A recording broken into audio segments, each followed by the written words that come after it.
women, girls, and gender expansive folks. Our work spans reproductive justice, immigrant justice, economic justice, and gender justice because our communities experience these issues as deeply interconnected parts of their lives. We're also longtime partners of the National Korean American Service and Education Consortium, or NAKASEC. Our organizations have worked alongside one another for years because we share a belief that meaningful social change requires more than policy advocacy alone. It requires investing in people, strengthening communities, and creating pathways for civic participation and collective power. That shared commitment is one of the reasons we were so very excited when NAKASEC released Inflection Point, Asian American Men, the Manosphere, and American Democracy. What a title. The report tackles a topic that few have studied in a rigorous way: how emotional isolation, identity formation, and digital ecosystems are shaping the experiences of Asian American men at a moment of significant social and political change. Before we dive in, I'd love to briefly introduce our guests, who will also have an opportunity to introduce themselves. Rachel Kelzer is the Communications Director at NAKASEC and one of the fantastic authors of Inflection Point. Rachel helped lead the development of this groundbreaking research and has been deeply engaged in understanding how narrative, organizing, and digital culture influence community building, political participation, and democratic engagement. We're also joined by Bo Darapon, a digital organizer at NAKASEC and host of Chilling with Bo. Through his organizing and digital engagement work, Bo has spent significant time building relationships with audiences that many progressive organizations struggle to reach and creating space for conversations about identity, masculinity, culture, and community, all very relevant with everything going on in the world right now and in this country. So thank you both for joining us, and thank you for this groundbreaking research, and encourage everyone who's attending the webinar to read the report. We'll put the link in the chat. And I would love to start with you, Rachel. Before we jump into the report itself, I'd just love for you to introduce yourself, tell us a little bit about your role at NAKASEC and what drew you to this project. Thanks so much, Fedger. Hi, everyone. Happy to be here with you all. So as was shared, my name is Rachel Kelzer. I use she, they pronouns, and I'm the Communications Director at NAKASEC. NAKASEC organizes Korean and Asian Americans and immigrants towards racial, social, and economic justice. And we are a national network with 5 incredible affiliates serving 6 states. So part of my role incorporates both digital organizing, but also narrative and messaging development, and how these serve our larger organizing and base building efforts. Because at our core, NAKASEC is a base building organization. One of our core tenets for systemic change is that we have to build the people power, that is, grow a base of people that have shared values and activate them together towards shared goals. And so this requires building deep relationships, sustaining investments in our communities, and we often say in organizing spaces, meeting people where they are. And so we've seen over the years how fragile the rights and protections that Black, Brown, Indigenous, and Asian communities have fought for have been under attack and been slowly or quickly dismantled. Whether we're talking about Roe v. Wade and bodily autonomy, whether we're looking at the constant chipping away of DACA and work protections and work permits and protections from deportation. With Project 2025 and the new administration stepping in at the beginning of last year, it was really clear to us, and I think many folks here, that not only is American democracy being eroded, but authoritarianism and fascism are quickly gaining traction. And so this led to us as a network and as an organization really examining and assessing our current power. What can we do as organizations, as individuals, and as a movement to stop this authoritarian slide and to install a real democracy? And we realized that as a movement, we have not built the power, cultivated the power and the base that we need right now. And so as an organization that focuses on organizing Asian Americans and immigrants, we first looked to our communities. We saw that Asian male voters shifted to the right in 2024, and we've noticed a recurring trend that our social media followers remain very disproportionate by gender. And there's a lot of limitations to the analytics that social media provides, but simplifying that, significantly less men follow our accounts, sometimes to a ratio of like 80 to 20%. And so this significant number has persisted despite, many different efforts and experiments. And so this started conversations with other organizations, movement leaders, individuals, and influencers. And we learned that this is a trend that other progressive organizations and individuals have seen as well.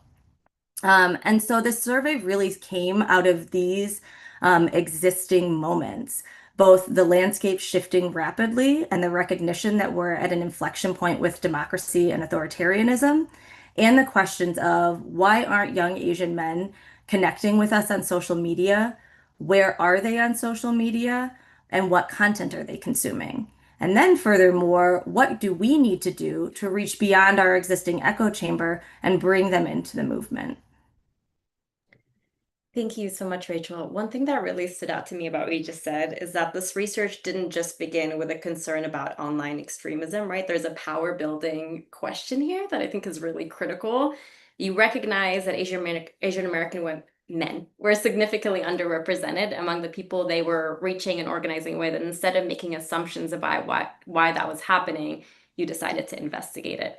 And that to me feels like a really important lesson for movements right now. We don't really focus, I mean, I'm making a generalization, but we're not really focusing on the people we're not reaching necessarily. And so they stay disconnected from our work. In reading the report, I think one of the things that I appreciated most is how it asks this question about the public conversation. A lot of the public discussion focuses on the physical or the visible manifestations of the problem. So, the influencers we're seeing, the content creators, some of the really extreme examples of misogyny. But the report really asks us to look earlier in the story. It's what are young men looking for before they even encounter those messages, right? So when they're opening YouTube and Reddit, TikTok, Instagram, like, what kinds of questions are they trying to answer about themselves, their relationships, their futures, and their place in the world? And as a reproductive justice advocate,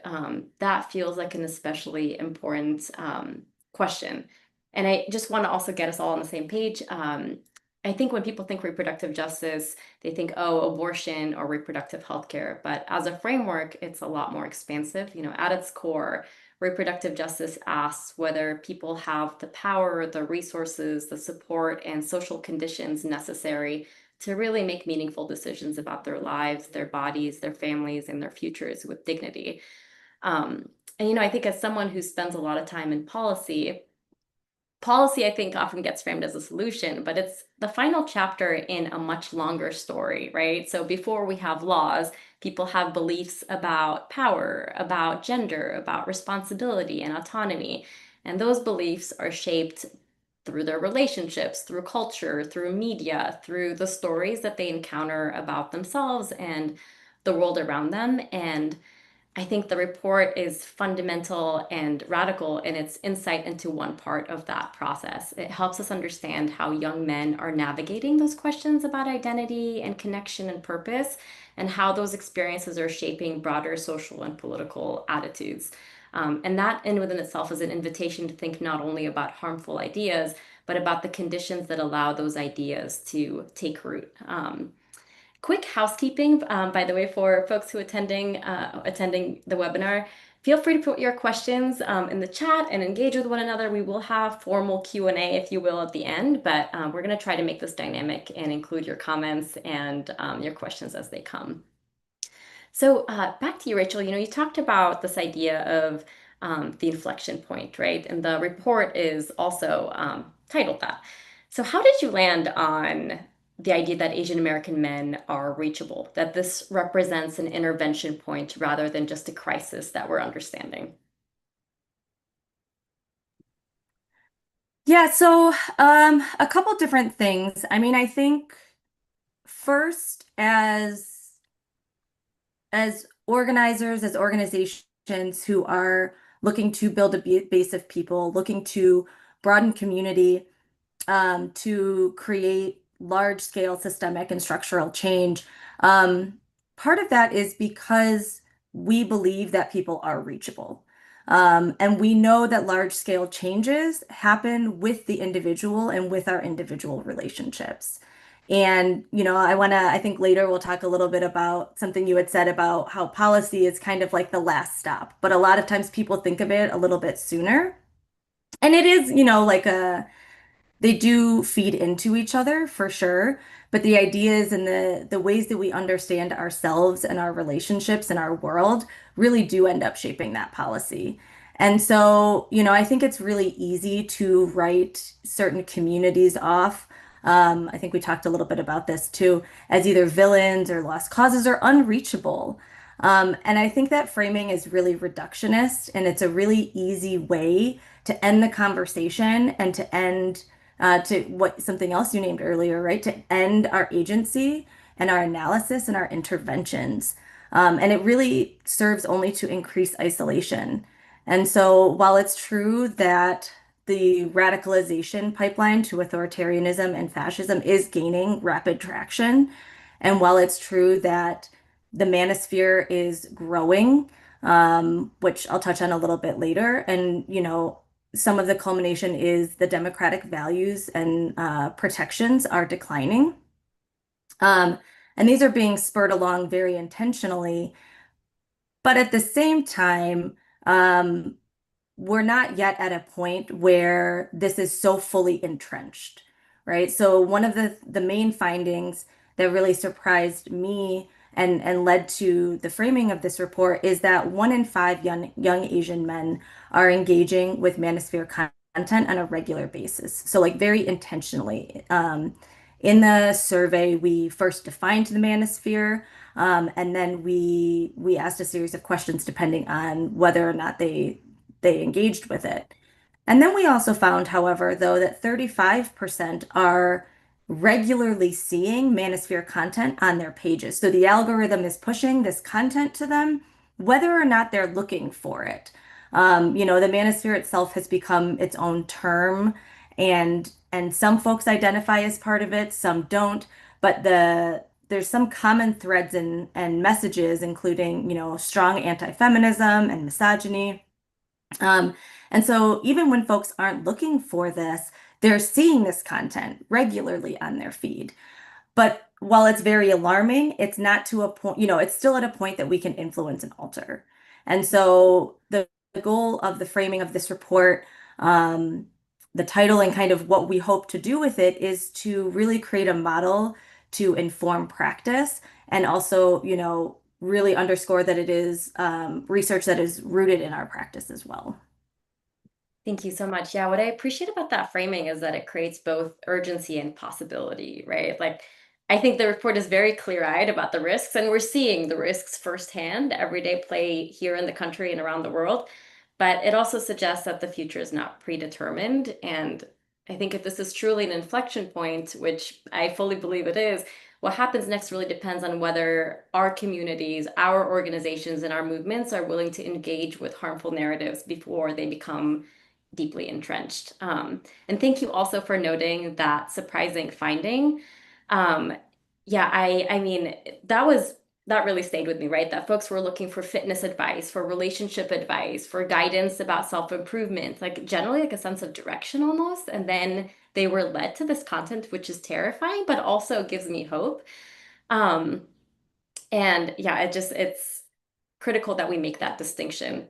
Um, I want to sort of think through and bring up just the broader implications of the report. And because it feels like fundamentally we're talking about how folks are forming their identities and how they're developing their worldviews and how they make sense of social change, and really ultimately how they understand themselves in relation to other people.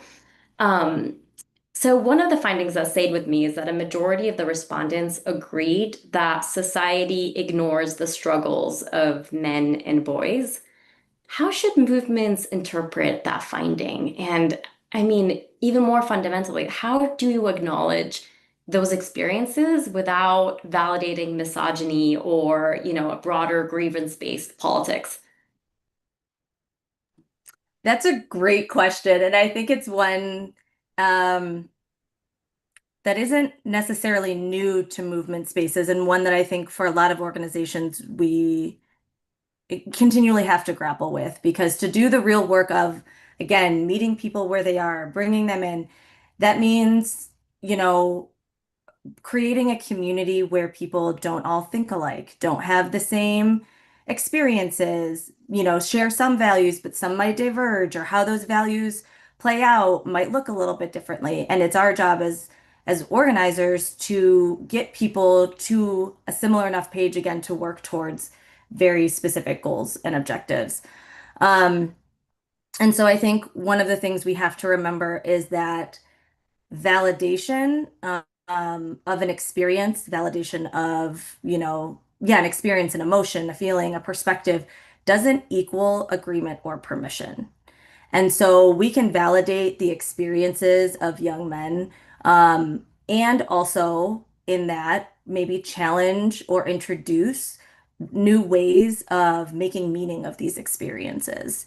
And so I think that there's kind of a tendency sometimes, and a fear, which I don't think is bad to have. And I think it's good to keep in mind, because when you're considering who holds power, when we're looking at in a society that is run by, informed by, founded by, white supremacy and patriarchy, and that there are certain identities and groups that hold greater structural power and systemic power. And so, um, and at the same time, within patriarchy, as we're talking about young men, men are also very much so harmed by patriarchy. And so I don't think that there's a clear equation maybe for addressing these. As much as I would love that. I think a lot of us would love that. Yeah, so I think it's starting with that recognition that validation doesn't equal agreement, doesn't equal permission. Um, but we all come to the spaces with very different experiences, and how we make meaning of those and interpret those really informs how we then see ourselves in the world. And so starting from a place of, yeah, as the report showed, significant number of young men believe that they are portrayed unfavorably in mainstream and social media, that the needs of young men are being ignored and neglected. Um, we can keep hammering, this isn't true. Here's the facts. Here are the different things that show you. Here's the different reports. Um, but one thing I think a lot about in talking with folks is we can either push to be right or we can push to connect. And so they're not mutually exclusive per se, but when we're talking to individuals and when we're trying to build connection, um, and there has to be a recognition that that tension exists, and an intentional decision to move towards connection. So beautifully and profoundly put. I mean, this, yes, thinking about whether we're pushing to be right or really pushing to understand and pushing to include, I think is huge. And though I want you to give me all the answers, Rachel, I understand so much of this work is how to responsibly hold that tension. So thank you for naming that. Yeah, I mean, I think one of the things that reproductive justice has taught us is that acknowledging someone's humanity is not the same thing as endorsing every conclusion they draw from their experiences, right? So people can be experiencing something real, like in the case of a lot of men and boys, loneliness and frustration and uncertainty around what it means to be masculine, and still they can be offered explanations that misidentify both the source of the problem and then also the path forward, right? So I think the challenge for our multiple movements and our organizations is figuring out how to respond to those experiences honestly without actually reinforcing narratives that we see going around right now that scapegoat women and gender expansive folks and immigrants and LGBTQ folks in other communities. One of the findings, or I guess the report in general, really suggests that loneliness is not simply a personal issue, right? It also serves or functions as a political vulnerability. Can you maybe talk a little bit more about what the research revealed about the relationship between isolation and identity and like broader susceptibility to manosphere narratives? I know you touched on that a little bit, but maybe if you can give us a little more nuance. Yeah. So, There's some there were some similarities across ideologies. So the report asked folks for where they ideologically stood, some of their voting trends as well as their social experiences, early child experiences, and what they're looking for online or kind of their experiences online. And something you had pointed out earlier that I want to just underscore that we found in this study is that oftentimes what's happening is young Asian men are not, again, looking specifically for manosphere content. They are looking for ways to improve their lives. They're looking for fitness tips. They're looking for relationship advice. They're looking for financial advice. Um, they're, yes, of course, looking at like the things that they're interested in, music artists and celebrities, things like that. But a lot of it is looking to understand and make meaning of their world and the world around them. And there's a significant amount of time spent online, 3+ hours a day, 6+ hours a day. And we know that this is a trend that's happening across ages, across communities, across genders, around the country and around the world, especially, with COVID and the pandemic. So these are not necessarily unique to young Asian men, but we're seeing how these are also taking part and impacting. And so when you have folks when you're looking for information and what is being put in front of you is consistently, you know, easy answers. I'm going to just kind of call it out. There are these kind of oversimplified ways of understanding things. The reason that you're unhappy in your relationships is because you're giving too much. You're trying too hard. The women in your life don't value you. Your role is to be a provider. You're supposed to be dominant and take charge.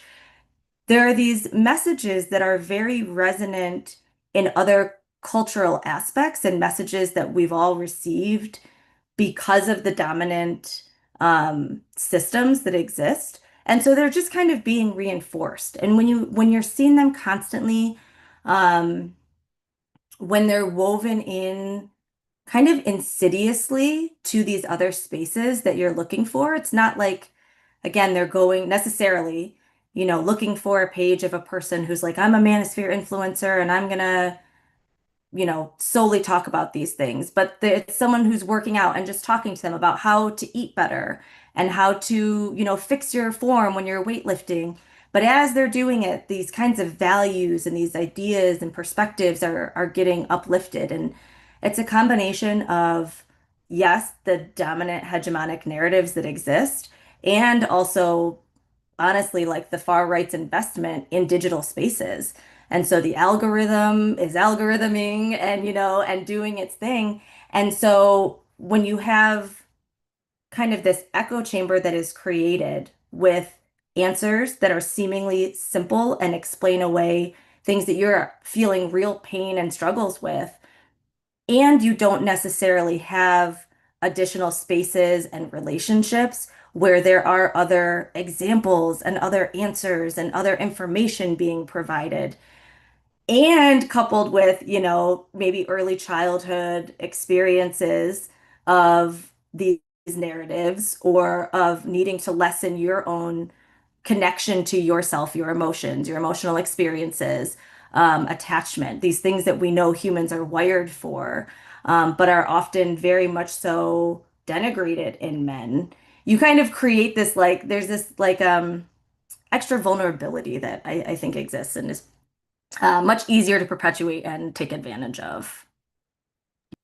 Thank you. Yeah, no, I mean, I found the loneliness framing to be just really profound. Like it's often discussed as through the lens of mental health, which is important, but the research suggests that it also obviously shapes civic life and political behavior and is therefore a democracy issue, right? And I think we gain a lot and are better able to craft interventions if we talk about loneliness in that way too. That like when people are searching for community purpose and recognition, those searches are not happening in a vacuum, and the social political environments that they happen in can offer different explanations for why that disconnection is taking place. You mentioned young experiences, And, one part that I loved about I mean, I loved the whole report. I'm just going to be fangirling the whole time here. But one thing that really stood out to me is that, the report found that many Asian American men grew up with expectations around emotional restraint and toughness and self-reliance. But not everyone exposed to those messages ends up embracing the same political beliefs. What do you think explains that divergence?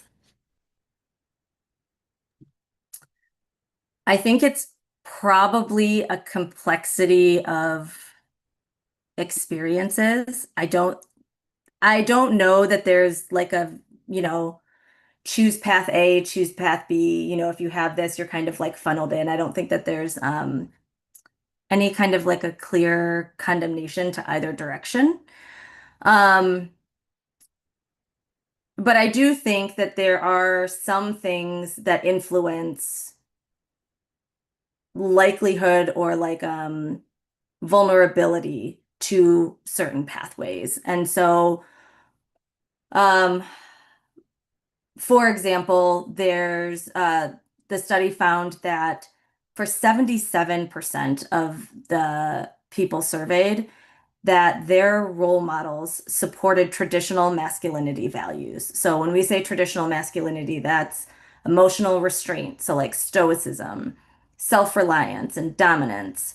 Um, and that 67% grew up in households where they felt that expressing emotions was discouraged and that they felt pressure to be a man or act tough.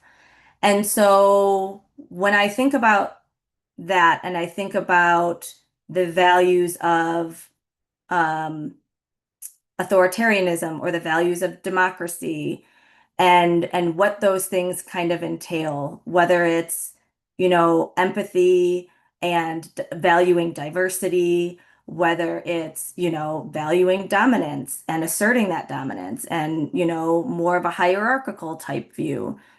I think there's a lot of parallels to the ways that we are or that society is often teaching us to raise our children, whatever roles we're in, whether we're teachers, parents, big sisters, big brothers, we're, aunts and uncles. Uh, Um, and so I think that to your point, that's a foundational kind of experience and starting point, but it's not a prognosis per se. And so my next question would kind of be like, what are the relationships that are held, and how are people understanding those relationships? And are there examples in modeling and deep relationships where um, those kinds of things are being challenged, or where there's space to build emotional capacity and emotional intelligence and skills for navigating complexity with people? Because authoritarianism, again, is like kind of an easy out. It's like do what I say, and not necessarily as I do, but do what I say. And, there's someone in charge, and there's someone who's right, and there's someone at the top, and there's someone at the bottom. It's a very binary, much easier, simplified way of thinking about things. So, anyway, I don't think that there's an easy answer. I think that there's a lot of, different factors that play into it. I think that if it were super simple, we would have a lot more like, I think, clearer kind of pathways for intervention. Um, but it is, I think, part of the human experience and how we come to understand ourselves in relationships with others. Yeah, thank you for that. I mean, I think when you were talking about the need for understanding or like how you make meaning around the relationships that you have, right? And I think about the rise of AI and AI companions and the complete elimination of friction as a social force, right? And movement through tension and what does that for expectation and what that does for expectations around relationships too. So interesting, terrifying things to think about. Truly, yeah. And I think, yeah, the part that you brought up too, I mean, a lot to unpack in what you just noted.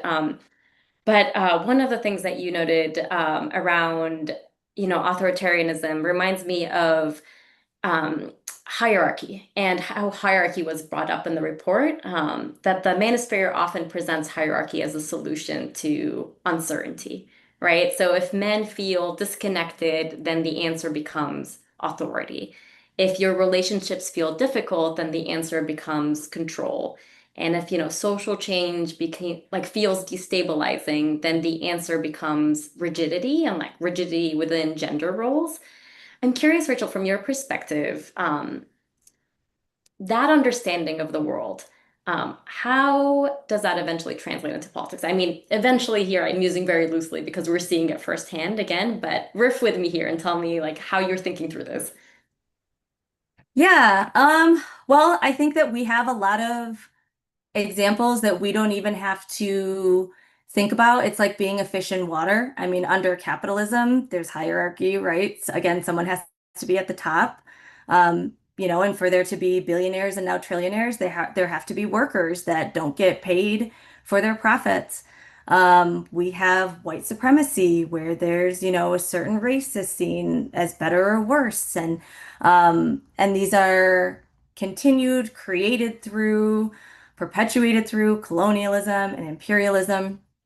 And and so that is to say, I think it's not these concepts of hierarchy are not new and they're actually very familiar to us, even if they're not named as such. And so again, when you kind of have this reinforcement of things that you already know, it's a lot easier to kind of believe them or give them a little bit more weight. We see it also in individual relationships. We see it in interpersonal relationships. Like I think about adults over kids and how that's a hierarchy that's often seen. And it's perpetuated again as like we know better, but it's a way to silence kids' autonomies, and choices. Um, I have, for anyone who's on here who knows me, I have a very reactive dog, who I spend a lot of time and energy and money investing into. And there's this whole argument that happens within animal welfare spaces too about you can use a prong collar on your dog, you can use a shock collar, and you're going to get results right away. You're going to be much faster to get your dog to stop doing what it is that you want them to stop doing, but it's destroying connection, it's creating fear, it's limiting choice and autonomy, it's disabling trust. And so hierarchy is not new. And I think a lot about the Black American author and historian Octavia Butler. And she has series, and in one of her series, she explicitly names that like humans' fatal flaw, along with high intelligence, is this like rigid hierarchy. And I think that you see it embedded in so many facets of our society and the way that we, again, see ourselves and see our relationships to each other. And so when you get into politics then and you get into the ways that systems and structures are actually formalized, it's not that far of a jump because the people who are creating it are the people who are also living it too. And so it's so much harder to do the work of like seeing it, acknowledging it, figuring out what you have to do to dismantle it within yourself. And so, again, if you don't necessarily have examples of what that looks like, and that's our job as organizations and organizers, is to envision what a new world and a new way of being can look like, and to be able to do that in community with folks and offer that because we can just say, we want everyone to be happy and have equal rights, but like, what does that actually look like? What does that feel like? What does that mean for our relationships? And I think when you felt disempowered for most of your life because hierarchy and because these systems disempower us in different ways, it's kind of hard to see yourself as holding systemic power a lot of the time. And so yeah, those are some of the things I think that's a lot to just kind of say. I think it's much more, I don't want to say natural as in innate to us, but it's much more familiar to us, than maybe we think or even want to be. No, I hear that. And I think, I mean, to your point from earlier, um, hierarchy hurts those on top too, right? And how do we tell that story? But I mean, one of the reasons this conversation feels so relevant again to reproductive justice, and I'm going to sound like a broken record here, but it's just that policy doesn't emerge in a vacuum, right? And I see this time and time again about how people are talking about attacks on, say, abortion access or efforts to restrict LGBTQ rights or gender-based violence or anti-immigrant policies. I like see debates and we see debates that are often rooted in deeper beliefs about power, family, gender, and social order. So it feels like it's symptomatic of a larger problem that we need to get at. And this feels like it segues naturally to bringing up Bo. So Bo would love to bring you into the conversation. Um, One thing, and would love for you to start by just introducing yourself again and what brings you to this work.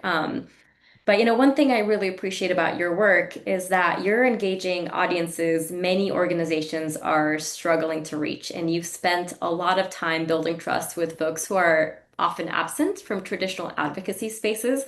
So we'd just love to hear your thoughts on what do you think organizations are frequently misunderstanding about the appeal of these manosphere narratives? And maybe another question, take what you want. When you talk to young men, what do they seem to be searching for underneath the politics? Like, what questions are they actually trying to answer? All right, let me break a couple of things down. First, I want to introduce myself. My name is Bo, and aside from being a host of no, aside from being a digital organizer with NAKASEC, we also had created a show called Chillin' with Bo, which aim to our target young men who might fall into manosphere by modeling healthy masculine dynamic. And I will be showing the clip shortly, but I will answer a few questions first. The second thing that you asked was what um what do organizations get wrong sometimes? I think sometimes a lot of times I feel like in advocacy work, we try to define values and we try to define who our enemies are, quote unquote. And sometimes we look at manosphere or people who had been, quote unquote, infected by manosphere as our enemies. And I think that's maybe sometimes we get that wrong because that is also our base, who we might have lost or who might have felt like their needs weren't met. If this was to, um, yeah, so when I think of that, I think of how can we meet people where they are at and understanding the pain points, which I think a lot that Rachel had touched on a lot of them already. And some of the pain point could be the lonely epidemic that men goes through, the lack of social structure and safe space that men also fail to create for themselves, which creates you know issues and the lack of community, lack of self-affirmation and self-love. So when they try to find a one quick answer, authoritarianism is an easy way out for that, and I think sometimes they might have felt more seen through the manosphere content because manosphere content addressed that in a much comfortable way because they're just blaming that on women and on society and almost glorify this idea of being a man and saying that you need to take in all the toughness and all the struggles that comes with. Um, Another thing that I think we do is that what the reason why we create Chilling with Bo is we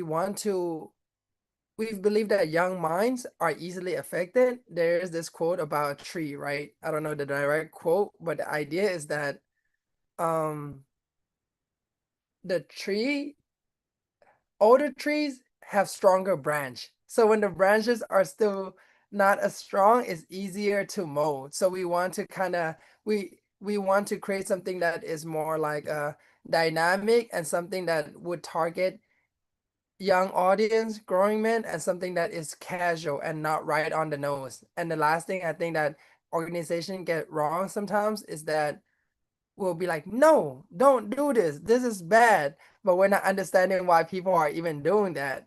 Or we might just be too on the nose, like, don't be a misogynist, that's wrong. And it's like, okay, so chilling with Bo, we're trying to weave it in more casually by talking about food, talking about friendship, talking about, things that could be toxic at times. And we're correcting and self-correcting ourselves from that point and seeing like, oh, does this make sense or doesn't make sense?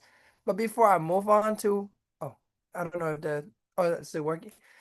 Before I move on to answer more questions and let me know if I'm missing anything, I would like to show the clip first so you guys can see what we're trying to do with this. The background to this, I have interviewed an entrepreneur who runs a night market in Chinatown, and he also and then we talk about, yeah, you can see that, but let me share the screen right now.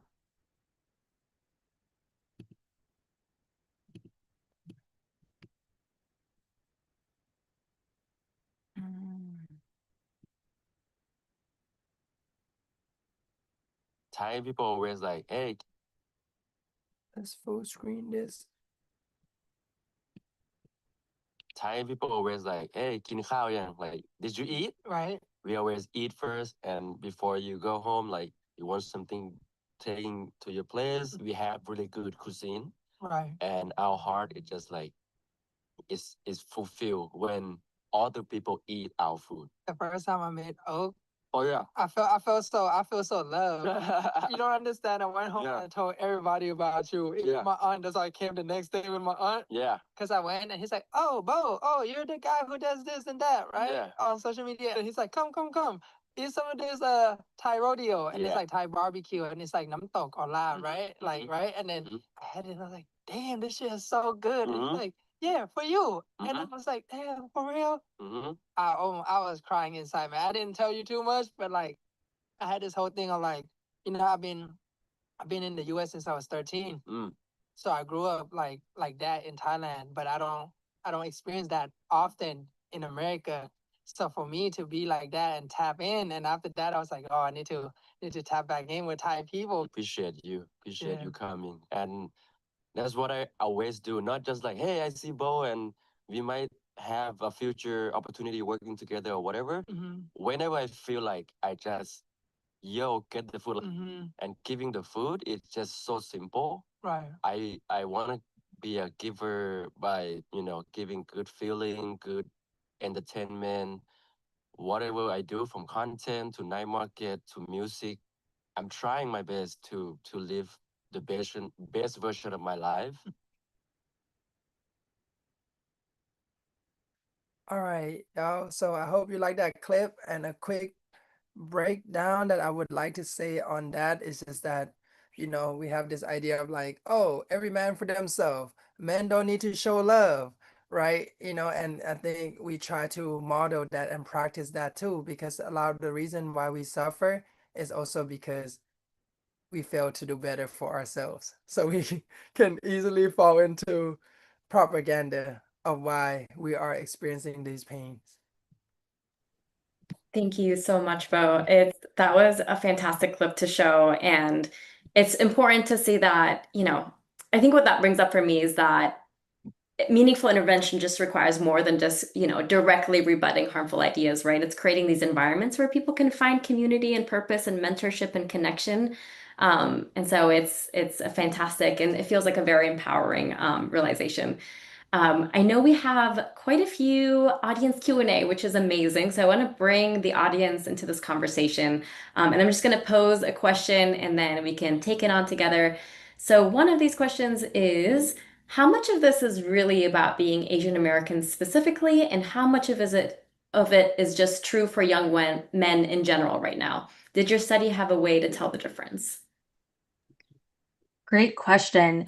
So we did not have a way, this study did not help determine that across like races or ethnicities, because we very specifically surveyed young men who identified as men and who identified as Asian, and they were within the age of 18 to 45. So I will say this study itself does not, but I do think that there's a lot of correlation between what we're seeing with young men, and their ideology and political shifts, and what generally kind of through social media and things are being seen. I think what gets a little bit unique is the ways in which young Asian men have that additional layer and complexity of how they're being racialized within the United States. But yeah, I think it would be really great to do deeper research, kind of across and to see. Thank you. We have a couple of questions that are touching on AI. So one is whether there was a correlation between young Asian men experiencing the young Asian American, I'm so sorry, hold on. Between young Asian men's experience with the economy, Lately, there's a lot of talk about traditional men jobs, quote unquote, in tech that are being overtaken by big tech or AI. Were there any mentions of how this is impacting them or pushing them towards the manosphere?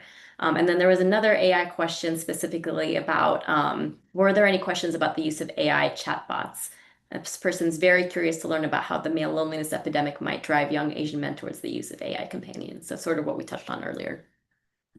Great questions. I'm so intrigued about this myself. Short answer is no. We did not include questions about AI in the report or in the study. Um, but I think that there's been a lot of conversation around this, really growing in the last year, especially seeing in ways, I don't know what the exact phrase, there's like a term that's come out now, like AI psychosis or something, Yeah. right? Yeah, yeah, yeah. Mhm. And so we're seeing, and I think that it's not outrageous to connect the two. When you've got humans who are wired again for connection, for community, for interpersonal relationships, when there's a lack for whatever reasons. But again, here's an easy solution that's AI who is going to agree with you and validate you at every single point without like the challenging, without the back and forth, without the lived experiences that can be shared and the stories that can be shared and it is a very one way. And so I would be really, really curious to see how that's, especially as AI has just continued to grow and access to it. Um, yeah. So thank Yeah, you for raising those. It'd be very fascinating. the round two research study is needed Yeah. to get Yeah. resources. But no, you're right. I mean, what does that do also to bring it back to hierarchy, right? If you have something that's always available, always accessible, sycophantic, always thinks you're wonderful, and then you go into an actual relationship where people just don't operate that way. Can't imagine it being good. But Totally. we have a question, Bo, for you. So, what has the audience engagement for Chilling with Bo looked like? So it varies by clip. We've been measuring it through different metrics.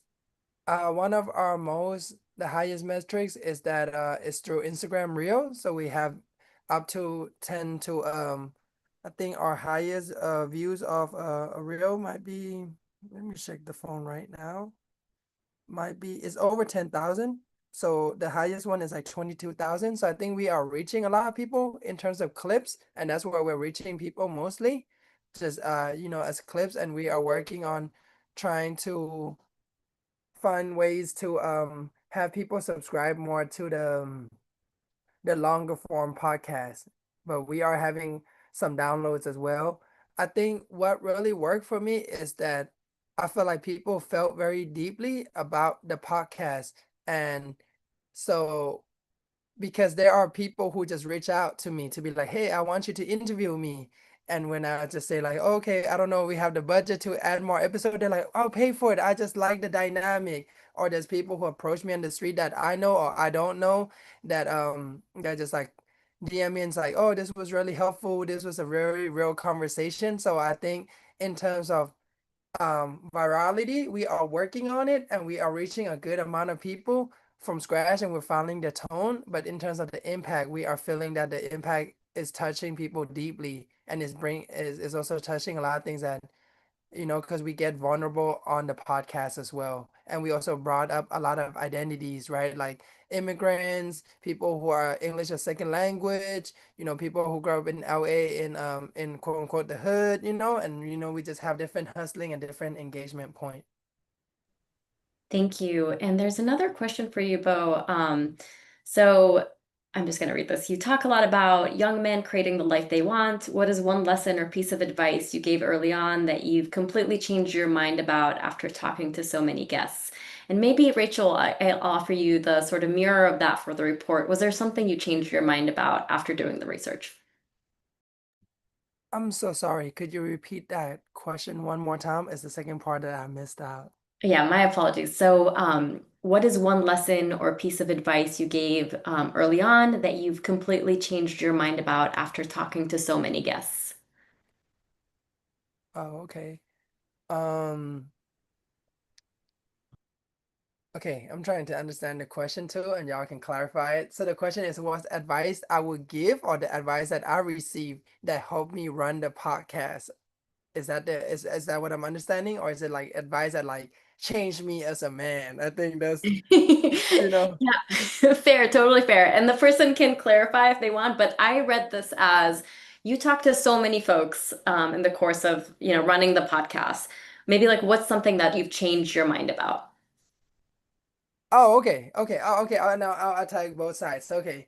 So on the technicality aspect of it, what changed my mind about it is that podcast is harder than it looks.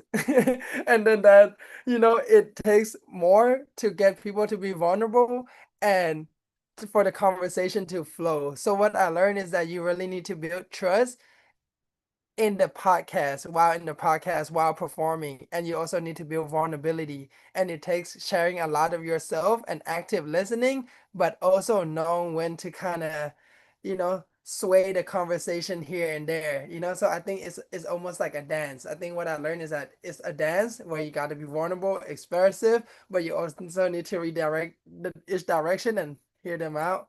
What I learned for myself is that it's healing, I think it's healing for men to even get together and talk, because I think we do a terrible job at that. Even like I had an impromptu conversation with someone else, because on top of the podcast we also do street interviews, or we might do some other casual interviews too. And the last person I had talked to, he literally say, this was very healing for me, and thank you for asking me these questions. It's like a lot of these guys are just waiting for somebody to talk to them about some of these things. And I think that's why sometimes we go on social media, we're like, you know what, this video understand me, and then I'm gonna just subscribe to this. Or we go to AI, because men are not having conversation and they're not feeling seen and understood. So then, yeah. What about you, Rachel? Is the question the same? Like what kind of shifted for me? Yes, let's go with that. Okay. Um,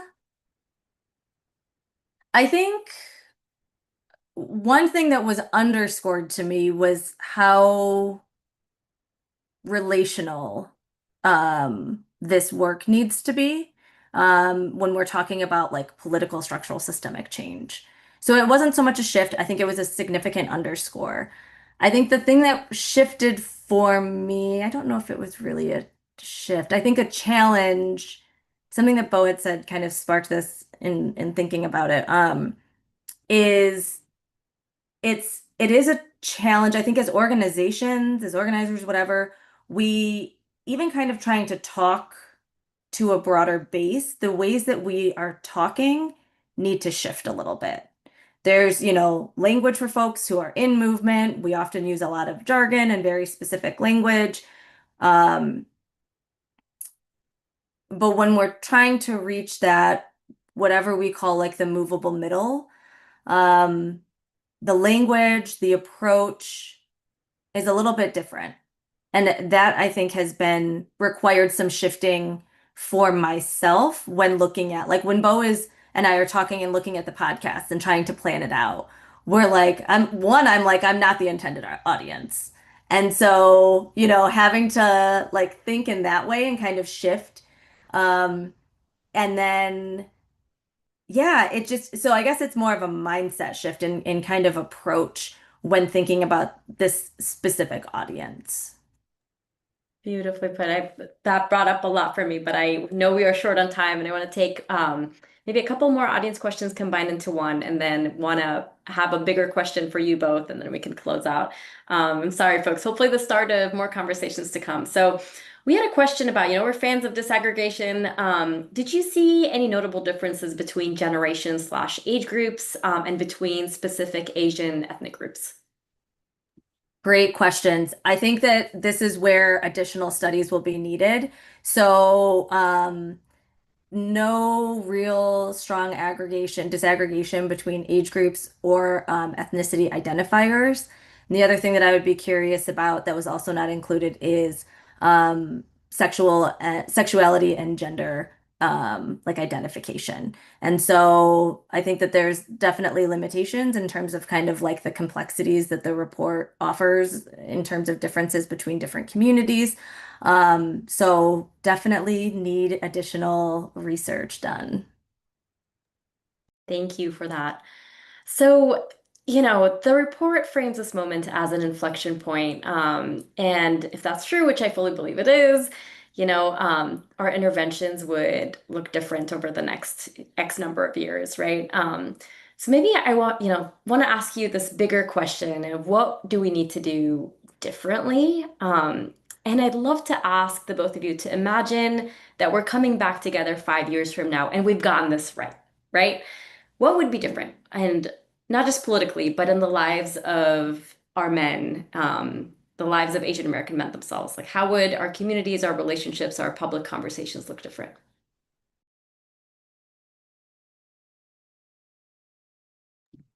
Bo, do you want to go first?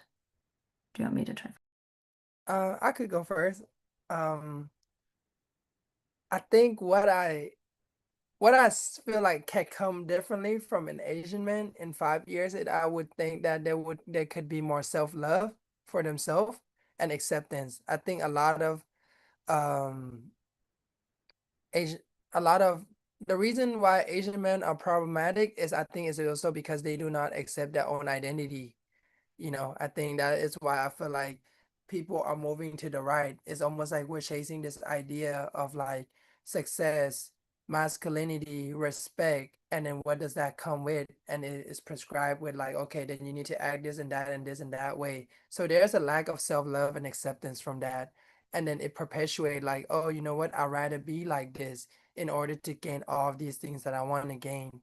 So I think the inflection point is how can and I think because the lack of um of oneself creates that rejection of other parts of our community, whether people with different sexual orientation or gender, and start blaming that, okay, they shouldn't be like this, they shouldn't be like that, instead of looking at oneself first. So I think in 5, 10 years, the script is to be self-reflection and working from there and understanding how their beliefs are also hurting themselves and causing them to bleed on other people.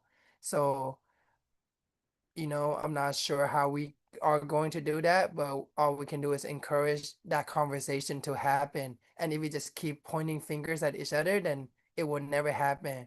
But we cannot also baby people to be like, hey, you know what, you're all right. And so I think the inflection point is how can we have these conversation in a healthy manner and figure it out together without punishing each other and accept each other without pacifying each other too.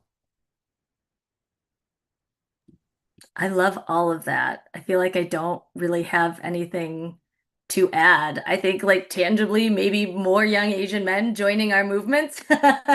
Like, but I think it comes from like Bo said, right? Like, yeah, like greater emotional capacity, greater emotional skills, self-reflection, acceptance, healing, and then taking that and like moving forward with that and like, calling in other men and stepping up as leaders and um yeah, and like a redefining of what true masculinity is and looks like. Um yeah.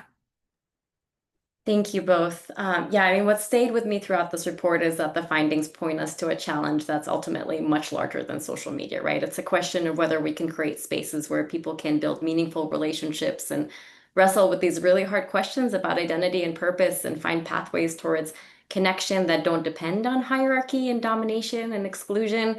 And that challenge extends well beyond Asian American men, right? It touches on questions of democracy and gender justice and collective care. And the report helps us understand the conditions that are shaping this moment, but also reminds us those conditions are not inevitable. So, on behalf of NAPA, thank you to Rachel, thank you to Bo, thank you to the entire NAKASEC team for your leadership, your research, your willingness to tackle a difficult but deeply important conversation. And thank you to everyone who joined us today. We encourage you all to please fully read the report. It's fantastic. Continue engaging with this work and continue investing in the kinds of communities that make dignity and connection and democratic participation possible. Thank you all so much for attending. And again, more to come. Bye, everyone.